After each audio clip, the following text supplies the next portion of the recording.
Hey folks, my name's Ed Travers. My pronouns are he, him, and his. I'm an Anglican priest serving in the beautiful parish of St. Margaret of Scotland that sits on the ancestral and the unceded territory of the Mi'kmaq people.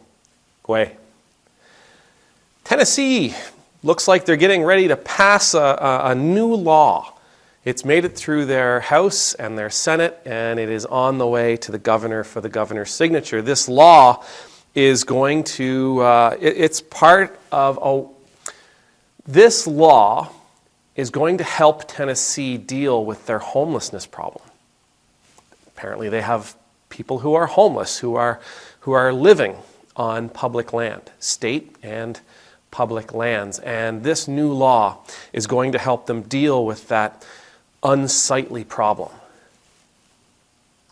As one lawmaker put it, this new law is going to help the police of Tennessee deal with the homelessness problem of Tennessee. See, it's going to make sleeping on public lands, on public property, a felony, punishable by up to 6 years in prison. I hope you understood. I was being sarcastic. It's not going to do anything about the homelessness problem. It's just going to try to make the blemish go away. It's getting rid of one of the symptoms of homelessness. The image, the optics. It's going to make sure that when tourists come, nobody happens to see tents in a public park. It's going to make sure that when people who would be offended by such sights are walking through one of their glorious parks, that they won't be offended by the poverty they see. Yeah, it's going to help the police.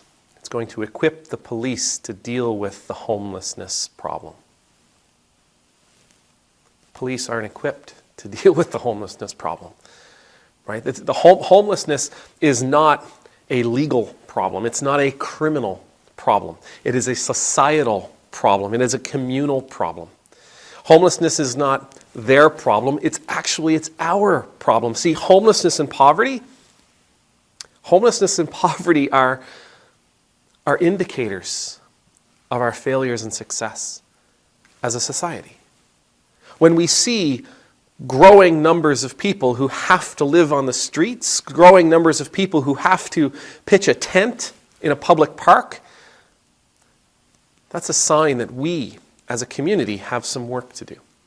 We as a community have some people to help. We as a community have some things that need to be changed. Some ways, some systems. We have some priorities that need to shift. That we as a community are being called to give of ourselves even more than we already are.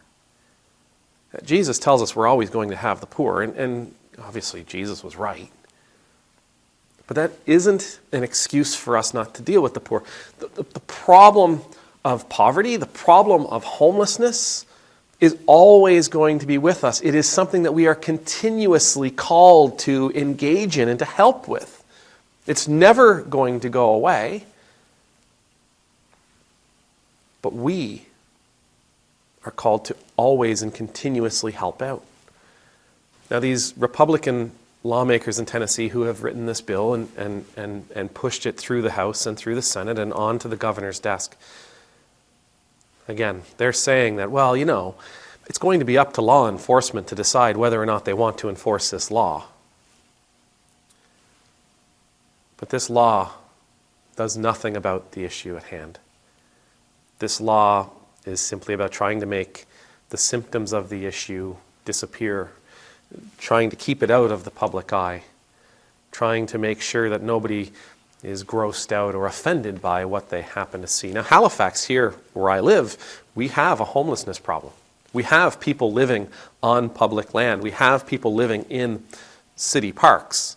And we have seen the city, through its police force, dismantle, destroy those homes, those places where people were dwelling.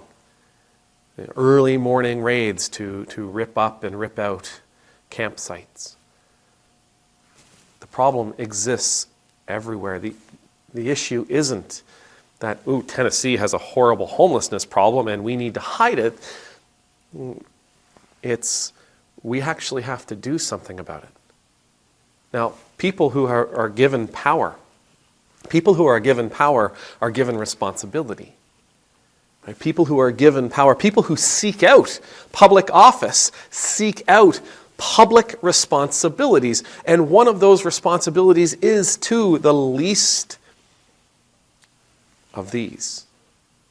You remember that language? It comes from Jesus in the Gospel of Matthew. If you do for the least of these, you've done for me. If you haven't done for the least of these, you haven't done for me.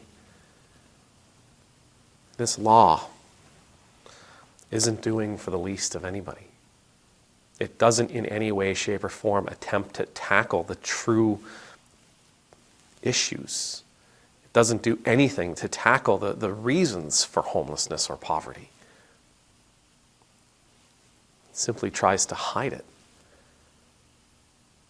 So, there will be a day when these lawmakers will have their encounter with the one who made them, with the one who created them. They'll have their encounter with the one they say they believe in, the one they say they follow. And I'm afraid his words will be along those lines. When I was hungry, you didn't feed me. When I needed shelter, you wrote a law to send me to prison. And then when I was in prison, you didn't visit me. May the Lord bless you. May the Lord keep you. May the Lord's face be made to shine upon you and be gracious to you. May the Lord's countenance be lifted up to you. May you always know the peace of being in the Lord's presence.